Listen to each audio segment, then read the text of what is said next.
So there have been so many different leaks and rumors coming about around the iPad Pros that are coming out probably this month. More specifically, a mini version of the iPad Pro. Some are calling it the iPad Pro Mini. And this 9 to 5 Mac article is pretty wild, and it mentions that Apple could potentially be making the iPad Pro Mini, which is pretty much the successor, I'm imagining, to the iPad Mini lineup. It would pretty much be the iPad Mini 6, and it's going to be having, get this, an 8.9-inch display, Face ID, and USB-C. So with all those things considered, we can probably imagine that it's going to sit underneath the iPad Air. So it's going to be underneath the iPad Air 4. It's going to be smaller than that, and it's going to be wild. It's going to be a crazy huge improvement, and I think it's probably going to be the biggest improvement that Apple is ever going to do on any of their iPad mini lineup. If you think about it, since the iPad mini 1, they have pretty much had the same build quality year after year. The screens have gotten better, they've gotten Touch ID, they've gotten faster, but we haven't gotten that huge improvement like we've honestly been getting with the iPad Pros for a while. But on top of that, we've been getting on the iPad Air lineup too. From the iPad Air 1 to the Air 2, again, not a crazy big visual change, but the screens got better. The iPad Air 2 to the iPad Air 3 was a pretty big change because we got that newer, iPad Pro 2nd gen body. But then the Air 3 to the Air 4, humongous change. We now got that bezel, not the bezel-less, but home button less design. And now with the iPad mini lineup, it's going to be sharing the same body type. Now, this article pretty much goes into detail, and I'll probably forget to link it down below, but you guys can search for it. And they kind of give some renders, and they kind of show what it could potentially be like.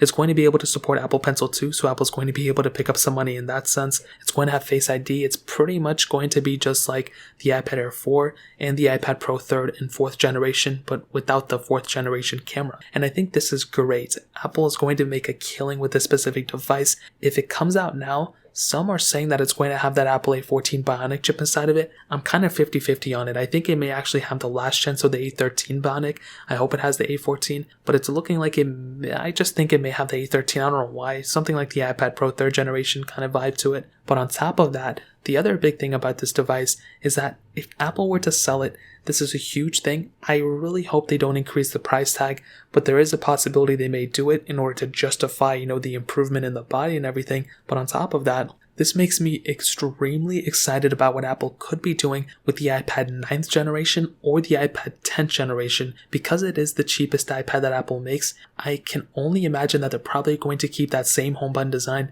just for a little bit longer, just so people are, justifying the purchase up to an iPad mini 6 or to the iPad Air 4. I think Apple over time may actually end up removing the home button from their iPad standard generation, and they may, within 9th or 10th generation, and actually make a Face ID iPad. I think that would be tremendous. Now again, I'm not 100% too sure, but if I had to throw something at the wall, I think it would probably be that, to be honest. So that's pretty much what we're seeing. There's also been a ton of leaks about the iPad Pro 5th generation, which I'll make a separate video about, but that's really all we know right now. And in reality, I cannot wait for this thing to come out. So that's really pretty much it. If you guys have any other questions or anything like that, let me know in the comment section below. Hit the like button, that would mean so much, but definitely hit that subscribe button. Every single subscriber that we get really does count, so it'd mean so much if you guys could hit that. Also check out the other links down in the description as well. My Twitter, my Instagram, my other channels. More importantly than everything else, I love every single one of you guys. Hopefully I'll catch you guys in the next video. Peace out till then.